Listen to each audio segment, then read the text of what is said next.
Boa tarde a todos, a todas, a todes e aos amigos que vieram, compareceram nesse evento maravilhoso.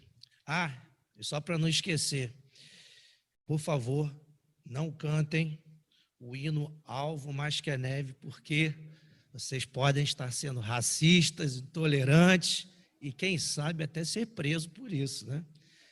Parece brincadeira, mas que tempos esquisitos nós estamos vivendo, né? Bom, para falar de tudo isso, é que a gente foi convidado aqui para falar um pouquinho sobre política, sobre negócios e sobre cristãos, né? Eu estou ouvindo aqui muita gente falar e gostei muito, né, das perguntas. Acho que a Silvia fez uma pergunta que eu achei interessante. Ela falou que ouviu da professora da PUC dela, né? Vejam só em que tempos nós estamos vivendo. E é momento dos cristãos se posicionarem, né? Porque é assim que a gente vai conseguir transformar ou pelo menos manter uma base na sociedade, que é mantendo-nos firmes no nosso propósito. E aquele que pensa que se manter firme não vai ter uma consequência, pode pegar seu boné e ir embora, né? Porque os homens de Deus no passado que se mantiveram firmes, alguns perderam até a cabeça, né? Então, quem quiser praticar o cristianismo, quem quiser trabalhar sobre os princípios e valores, sobre a ótica da palavra de Deus, vai sofrer. Vai sofrer. Isso é um fato. Não à toa a Bíblia diz que os dias precisariam ser o quê? Abreviados por causa dessas pessoas que se mantêm firmes, né? E aí, para falar um pouquinho sobre isso, né? Deixa eu me apresentar para quem eu não falei ainda. Meu nome é Alan Lopes, eu tenho 42 anos. Como muitos de vocês aqui, ou alguns, né, também sou do mercado comercial, sou empresário do setor têxtil, já fui empresário do setor de cosméticos e também na construção civil. A gente é brasileiro, não desiste nunca, né? Vai dando errado aqui, quebra ali, mas começa outro negócio ali. O importante é não parar. E sempre, sempre posicionado em princípios. Essa é a diferença dos que fazem, dos cristãos que fazem negócios e das pessoas comuns que fazem negócios. As pessoas comuns não respeitam os princípios. Se você está fazendo alguma coisa que não respeita o princípio de Deus, pode ter certeza que Deus não vai estar nesse negócio, né? E quem faz negócios baseado em princípios, volto a dizer, vai sofrer também. A gente vai falar sobre isso já já, né? Sobre uma pessoa que, muito tempo atrás, 722 a.C., sofreu pra caramba com tudo isso. Eu trouxe alguns slides aqui, pouquinhos, só para a gente ilustrar. Eu queria começar com esse aqui. Vocês conhecem esse rapaz bonito, talentoso que está aí?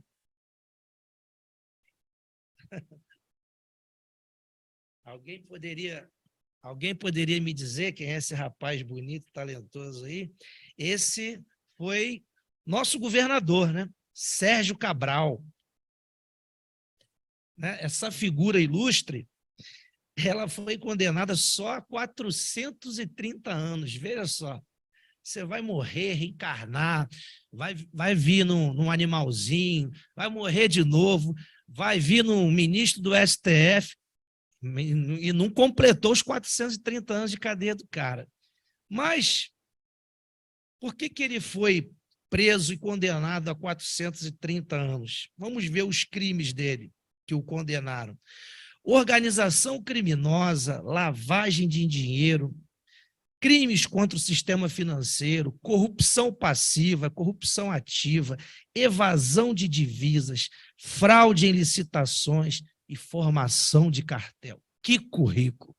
430 anos. E em alguns setores, eu vou falar em pouquíssimos, porque senão a gente ia ficar aqui a tarde inteira, só na FETransport, ele recebeu de propina 144 milhões. Na saúde, 16 milhões. Das construtoras envolvendo obras do Maracanã, linha 4 do metrô, Arco Metropolitano e o PAC das favelas, foram 4,1 bilhões. É muito dinheiro, né? Mas, no dia de hoje, né, esse rapaz honestíssimo, nosso ex-governador, foi solto e só ficou 6 anos preso. Que coisa, né? Condenado a 430, só ficou 6. Sensação ruim, né? Muito ruim. Deixa eu passar mais um outro slide aqui. Ver se a pessoa pode adiantar o próximo aí para a gente ver. Né? Aí ele está lá em Paris, com os amigos dele, naquela famosa farra dos guardanapos, né? Quem não lembra? Esse outro ali que está com a setinha apontada para ele é o ex-presidente do Comitê Olímpico Brasileiro, Carlos Arthur Nussmann, também foi preso, condenado a 30 anos de prisão. Sabe quantos dias ele ficou preso?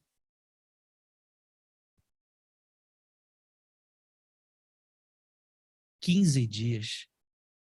Foi o tempo de prisão dele. Quando a Polícia Federal pegou ele, encontraram só 16 quilos de ouro. Isso é só uma das coisas, né?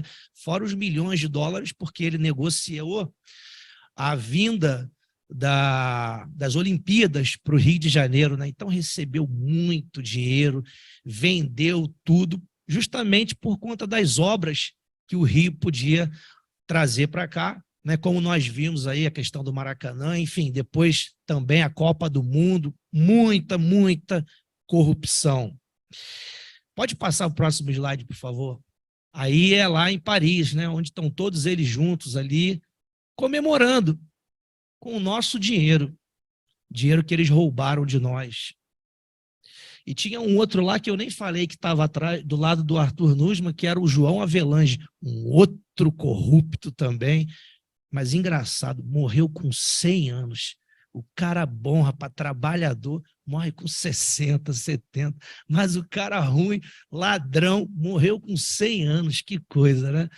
Vamos lá, pode passar para o próximo, que tem. E aí, né, saiu hoje, olha que slide legal. Muito prazer, me chamo STF e costumo soltar corruptos como Sérgio Cabral. Isso aí é matéria da revista Isto É. Até a imprensa já está começando a ficar indignada, quem diria, né? Agora vamos mostrar mais um outro rapaz também muito honesto, honestíssimo. Esse senhor aí. Tem 3, né? Mas tem um que eu gosto mais dele, que é esse de camisa branca aí. Né? Esse rapaz aí, honestíssimo, foi condenado a mais de 17 anos de prisão pelos crimes de corrupção, lavagem de dinheiro, tráfico de influências e mais um monte de coisas. Eu vou dar destaque só a 3 setores aqui, é o quadrilhão do PT. No fim de 2018, o juiz Valisney de Souza Oliveira, da 10ª Vara Federal em Brasília, aceitou a denúncia do Ministério Público Federal contra Lula, Dilma Rousseff e os ex-ministros da Fazenda, Antônio Palocci e Guido Mantega, e o ex-tesoureiro do PT, João Vacari Neto, por formação de quadrilha e organização criminosa. O caso ficou conhecido como quadrilhão do PT. Segundo a denúncia do então Procurador-Geral da República, Rodrigo Janot, a cúpula do PT recebeu, só nesse negócio do quadrilhão ali, 1,48 bilhão de propina em dinheiro desviado dos cofres públicos. Mas não parou por aí, não. Na saúde, Lula liderou um esquema à frente do PT que desviou mais de 200, eu até esqueci de pedir para passar o slide, desculpa, 242 bilhões, 204, está lá na Veja, né? Não há nada aqui, é o Alan que está falando, tudo está documentado, é a alma mais honesta do mundo, alguém já ouviu falar nisso, né? Tá aí. E aí, né, A gente ficaria aqui o tempo inteiro, mas eu coloquei só mais esse, que foi um outro caso do BNDES. Só no BNDES, tá ali, ó. Ali tem um monte, né? 7,4 bilhões, 17,4 ali no Genuíno, 9,9, só corrupção. Mas só no BNDES foram 4 bilhões de desvios. Veja que eu não falei nem de prejuízo, porque o prejuízo, por exemplo, da Petrobras foram de 900 bilhões e do BNDES 500.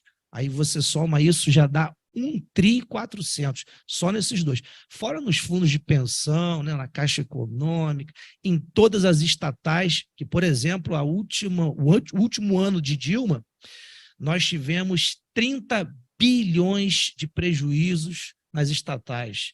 Agora, nós estamos chegando ao fim do ano com um governo que está entregando todas as estatais, dando lucro e chegando, pasmem, a 250 bilhões de lucro, enquanto nos governos anteriores só dava prejuízo. E por quê, né? Só dava prejuízo. Pois é. Então, por que eu trouxe isso aqui e o que isso tem a ver com o que a gente vai falar um pouquinho? Porque quando você olha essas coisas aqui, qual o sentimento que vem dentro de você?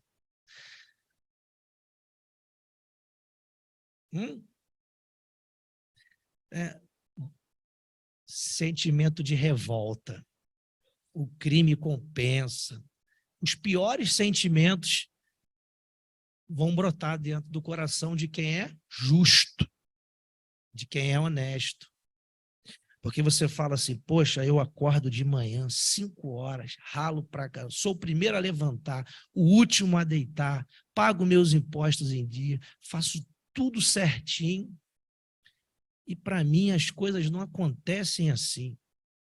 E esses caras vivem de roubar, vivem de fazer maracutaia, de desviar, não trabalham, não produzem, não fazem nada, mas parece que a vida só floresce para eles. Porque, na verdade, eles estão ricos.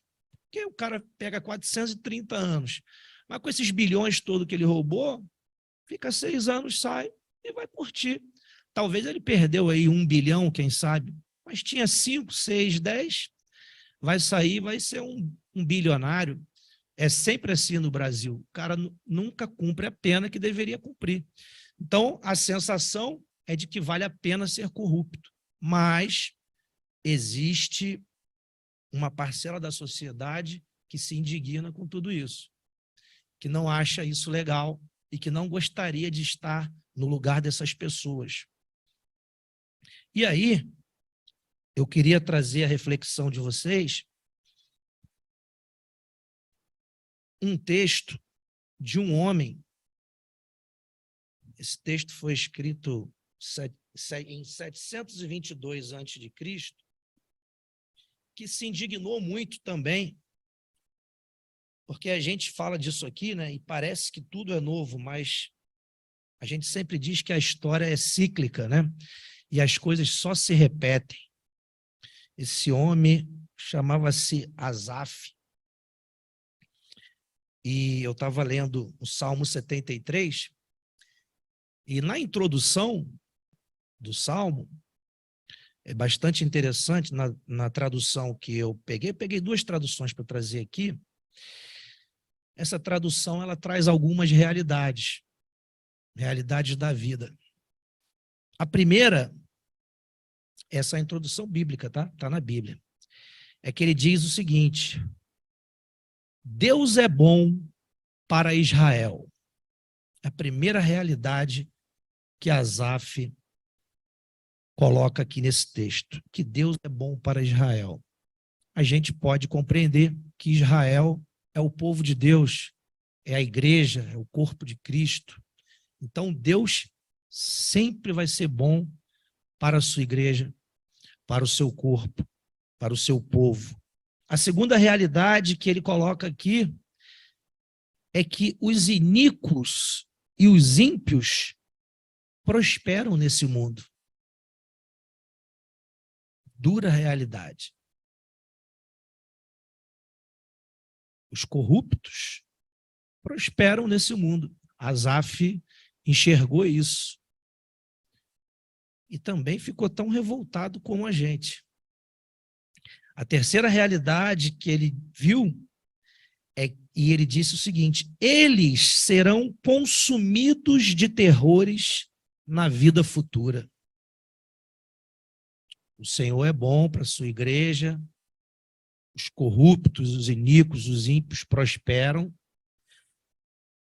indigna, mas Asaf falou, ainda não tinha perdido completamente a sua fé. E ele ainda cria que haveria consequências, que tinha uma vida no porvir, e que aqueles que escolheram trilhar esse caminho vão ter consequências na vida futura. Porque eu estou falando isso porque a gente chega em um determinado momento que a gente vê tanta coisa ruim acontecer, que às vezes nosso senso de justiça, né, ele vai diminuindo. Você vê só coisa ruim acontecendo, só pilantra se dando bem. Tem hora que o cara fala, meu Deus, aonde está Deus que não está vendo isso tudo? O ser humano tem esses momentos. Asaf teve esse momento. E a última realidade que ele descreveu aqui é que aqueles que confiam no Senhor serão recebidos em glória. O que ele está querendo dizer aqui é o seguinte: eu reconheço todas essas realidades. Que o justo sofre, que o ímpio prospera, que às vezes você trabalha, faz tudo certinho e a coisa não acontece. Mas tem uma coisa importante. A nossa glória, o nosso destino, o nosso reino, a nossa pátria, não é aqui. É com Deus. Apesar de ver tudo isso, ele reconheceu que aqueles que confiam no Senhor serão recebidos em glória. Essa é a nossa maior recompensa. Por quê? Por nos mantermos firmes. Porque quem vai ser recebido em glória? Os que confiam no Senhor. Quem são os que confiam no Senhor? Os que praticam a sua palavra. Não adianta você dar glória a Deus, não adianta você falar em línguas, não adianta você rodar, você revelar, se lá fora você não pratica a palavra de Deus. Você não é justo. Por isso que as portas para muitas pessoas não se abrem. Por causa da justiça. É difícil ser justo aqui. E aí, eu vou abrir aqui a Bíblia numa outra versão, né, na tradução da linguagem de hoje, e vou pegar a mesma introdução dessa outra versão que eu usei aqui, porque ela também tem uma parte importante que é o seguinte. Ela já começa dizendo o seguinte: a justiça de Deus. Isso é o Salmo 73. Ele tem aquela introdução, né, como tem as notas de rodapé, e aqui na introdução ele já começa falando a justiça de Deus. Salmo de sabedoria, que trata da questão da justiça de Deus. O salmista é fiel a Deus, mas não tem sido recompensado por isso. Olha que duro, né? Ele está retratando um homem que tem sido fiel a Deus, mas não tem sido recompensado por isso. De que recompensa nós estamos falando? Ou de que recompensa, ou qual recompensa nós esperamos? Talvez o autor não esteja querendo dizer isso, né? Porque a gente pensa que sempre as nossas recompensas serão aqui, na terra. E ele continua dizendo: enquanto os maus têm sucesso e prosperam, mesmo sendo cruéis, arrogantes e falarem mal de Deus, mas no templo, o salmista tem uma revelação de Deus, a qual faz com que ele creia de novo na justiça e na bondade divina. Se ele precisou crer de novo, é porque em algum momento ele deixou de crer. E por que ele deixou de crer? Por tudo que ele estava vendo à sua volta. Quando você olha todas essas situações, e por isso que eu fiz questão de trazer esses slides como reflexão, a sensação que você tem é o quê? Que acabou. Não tem mais justiça. Deus não está vendo nada. Não é possível. Porque os maus prosperam, eles zombam de Deus, eles fazem tudo que é ruim. E aí, entrando no Salmo agora, olha o que diz. Na verdade, Deus é bom para o povo de Israel. Ele é bom para aqueles que têm um coração puro. Importante isso. Ele é bom para aqueles que têm um coração puro. Ninguém pode ser justo se não tiver um coração puro. É impossível.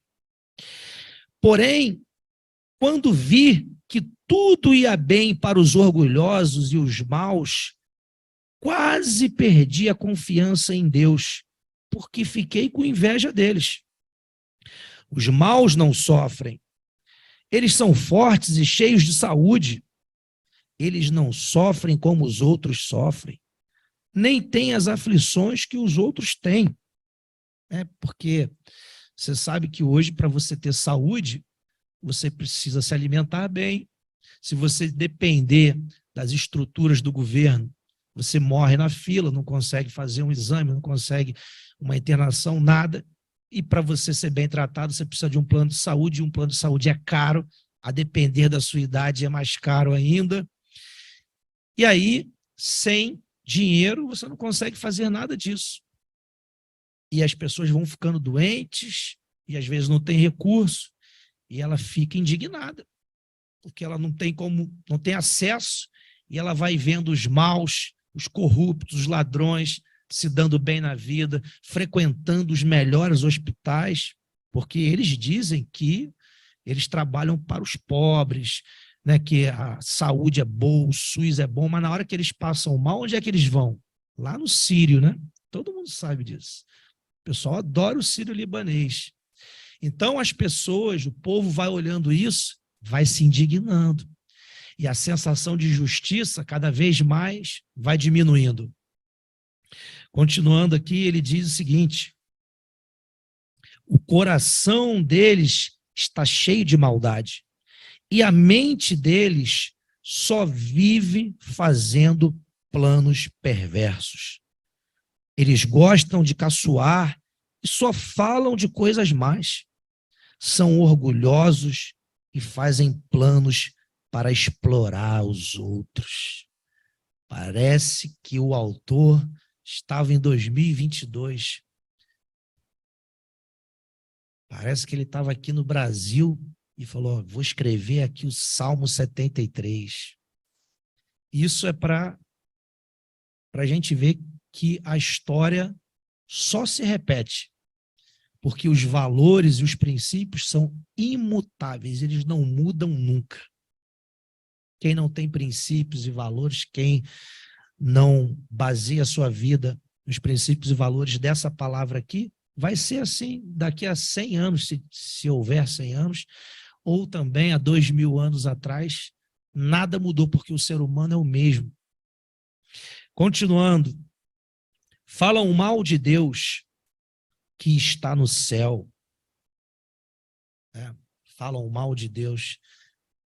Quem aqui está acostumado a ver muita gente falar mal de Deus, né? Agora A gente viu isso aí no último ano, quanto eles zombaram, caçoaram de Deus. Eu tenho um perfil no Twitter e lá eu me identifico, né? Cristão, conservador, defensor, implacável da família tradicional, temente a Deus. A primeira coisa que eles fazem é zombar de Deus. Né? Quando tem algum evento, ele, e aí, cristão? E aí, defensor da família? Zombadores. Falam mal de Deus que está nos céus e com orgulho dão ordens às pessoas aqui na terra. Assim o povo de Deus vai atrás deles e crê no que eles dizem. O pastor falou aqui, né? A gente está num momento em que a nossa moral, a ética, chegou tão ao fundo do poço que as pessoas caem no discurso raso da picanha e da cervejinha. E aqui o autor está dizendo, o povo de Deus vai atrás deles e acredita no que eles dizem. Eles afirmam, Deus não vai saber disso, o Altíssimo não descobrirá nada. Os maus são assim, eles têm muito e ficam cada vez mais ricos. Parece que não adiantou nada eu conservar puro o meu coração e ter as mãos limpas do pecado. Olha que nível que o nosso amigo Asaf chegou. Ele viu tanta coisa ruim. Se ele tivesse aqui hoje, ele ia ver tanta gente sendo presa só por manifestar suas opiniões, enquanto corruptos que roubaram estão saindo pela porta da frente. E ao ver essas coisas na época dele, ele foi perdendo a fé. Ele não perdeu completamente, mas ele foi chegando ao fundo do poço da justiça e da moralidade.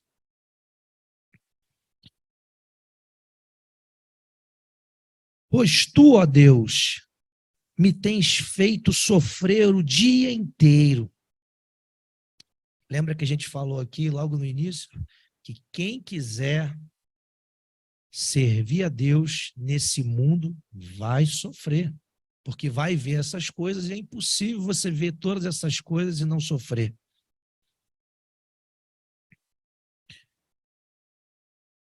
Se eu tivesse falado como os maus, teria traído o teu povo.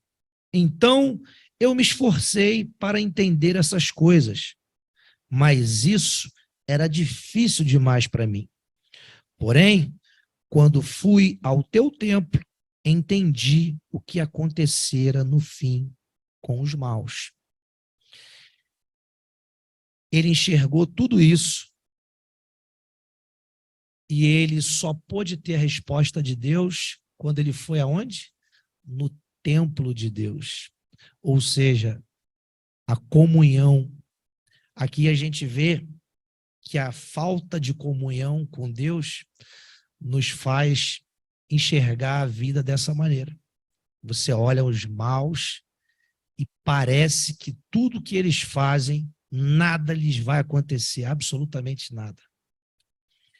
E aí, quando ele entrou no templo de Deus, então Deus revelou a ele que tudo isso que os maus estavam fazendo ia ter uma consequência. E aí eu me lembro daquela passagem de 1 Coríntios que diz que se a sua esperança em Cristo é só para esta vida, nós somos os mais miseráveis de todos os homens. Por que eu estou falando isso, meus irmãos? E eu fiz questão, porque eu fui convidado pela nossa amiga Heloísa, nosso amigo Daniel, para vir falar sobre política, religião e negócios.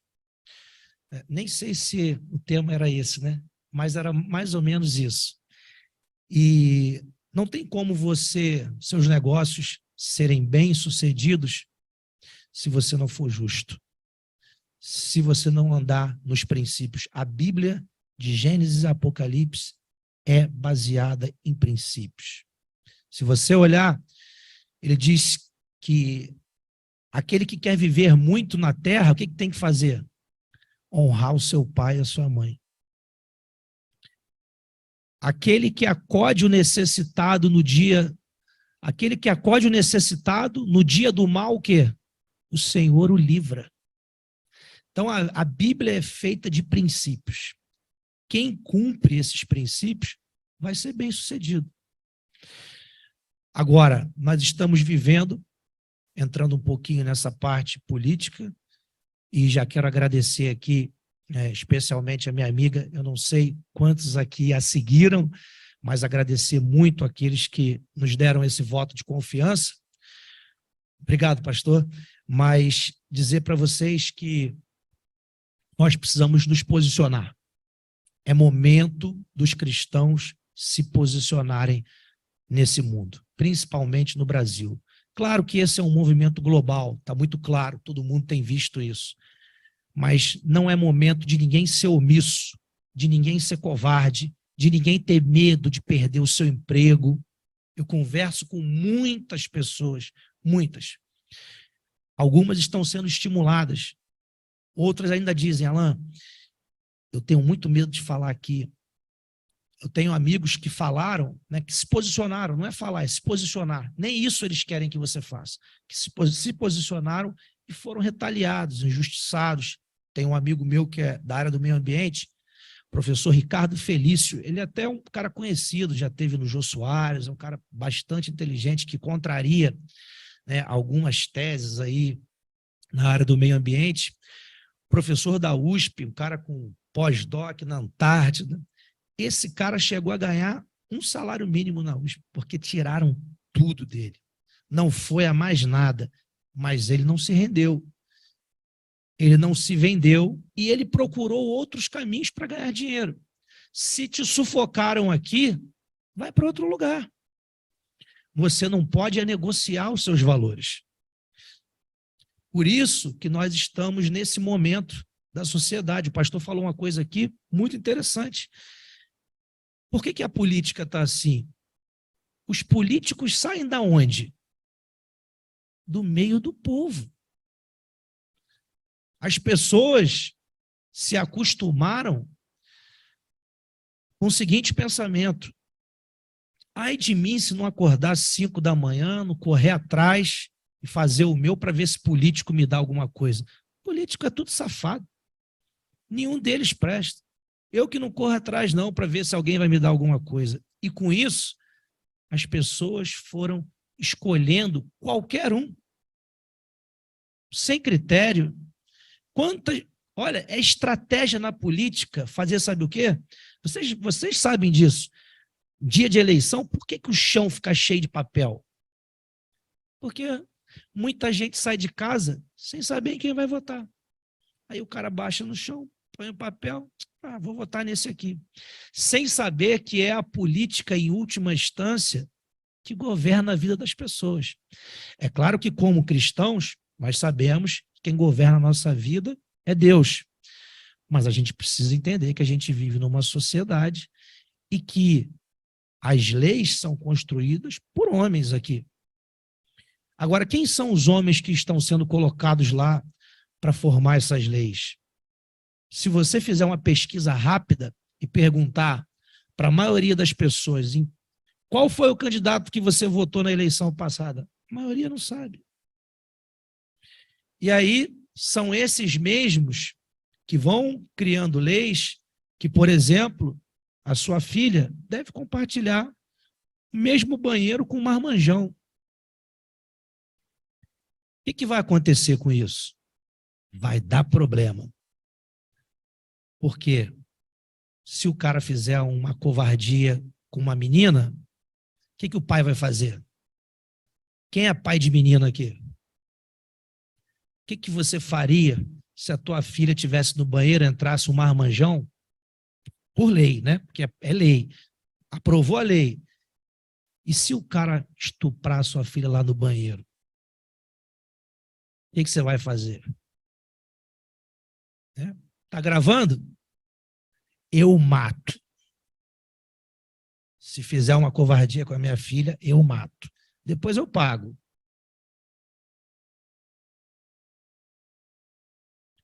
E aí, o que vai se tornar a sociedade? Um caos. Mas por que nós chegamos aqui? Porque as pessoas não se importam com essas coisas. Os valores, só político que é corrupto, só político que não presta, não sei. Será que a sociedade também não está doente?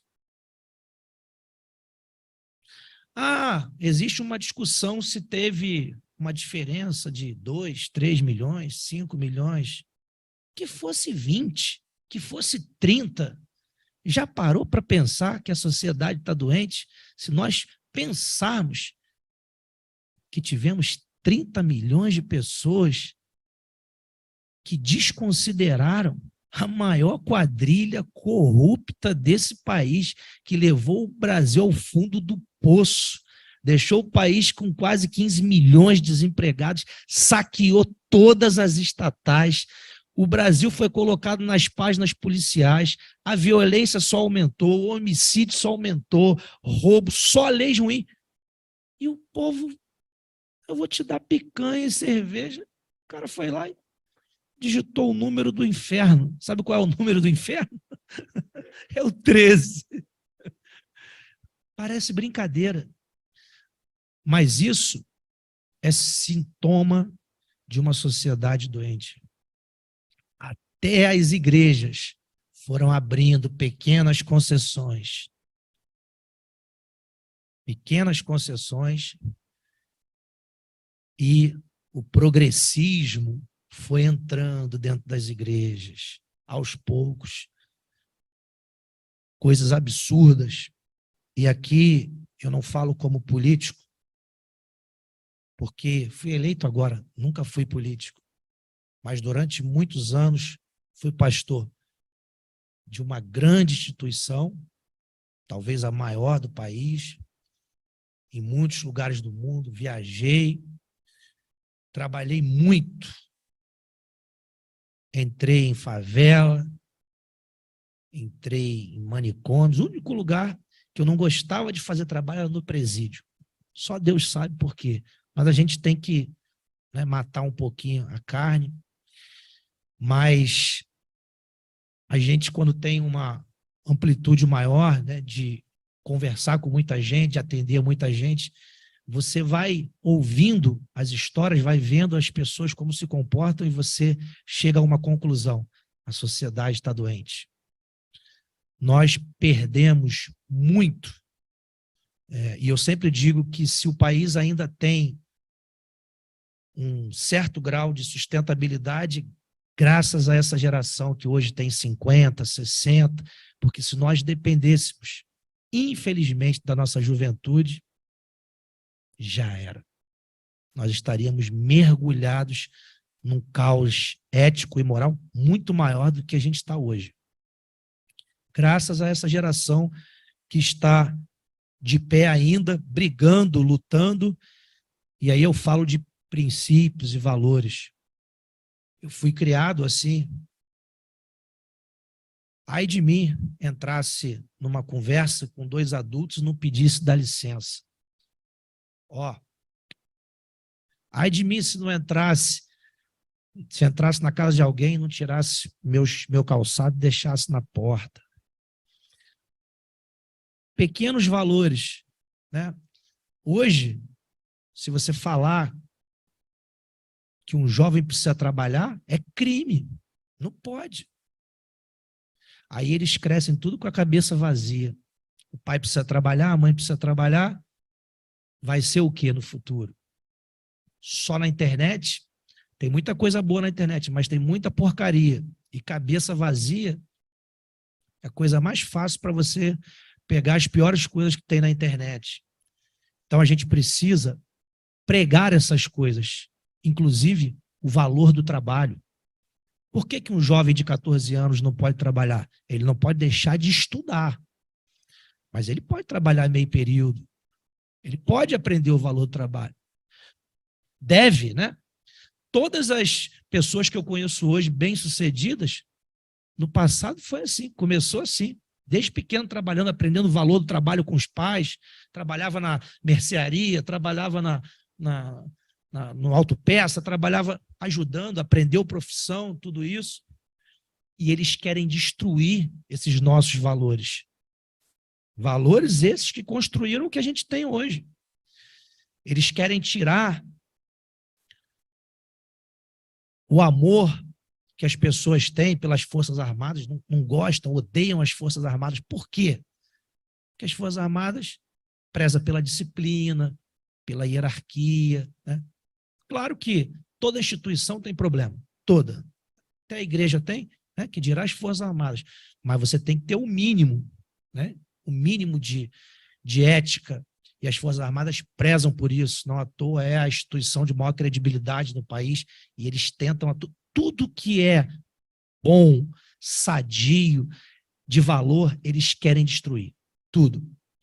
E se nós não nos posicionarmos, para concluir, se nós não nos posicionarmos, nós vamos perder esse pilar que ainda sustenta esse país. Eu acho que o maior recado que Deus está trazendo através de mim hoje aqui, posso dizer assim, é que nós precisamos entrar como Asaf no santuário do Senhor, pedir ao Senhor forças, porque o que a gente vai ver daqui para frente não vai melhorar. Quem lê a Bíblia, quem estuda a Bíblia, sabe que as coisas vão piorar, óbvio. A pressão vai ser grande. E para a gente se manter de pé firme, a gente tem que estar em comunhão com Deus. O templo é local de comunhão. A gente precisa estar em comunhão, pedir a Deus força e coragem, né? Porque covardes e tímidos não herdarão o quê? O reino de Deus. Então nós precisamos ter coragem, força, disposição. Se tiver que perder, momentaneamente a gente vai perder. Mas Deus não vai deixar nenhum de seus filhos. Aliás, é bíblico, né? Eu nunca vi o quê? Um justo desamparado. Ah, eu perdi aqui agora, mas eu vou correr ali. Deus vai abrir uma porta melhor do que aquela que eu perdi. Mas meus valores eu não vou negociar. Amém? Bom, eu sei que talvez a expectativa de vocês fosse outra, né? Eu estou falando tudo isso porque isso serve muito, mais para mim do que até para vocês, porque agora eu estou entrando num lugar que é o covil mesmo, né? Então, lá é que eu vou precisar praticar isso que eu estou falando aqui. E eu só me coloquei à disposição porque eu já fui testado e aprovado. Eu já pratiquei isso na minha vida empresarial, já pratiquei como pastor, não tenho nada que desabone a minha conduta. Da instituição que eu fui, todos gostam muito de mim, sou recebido com portas abertas.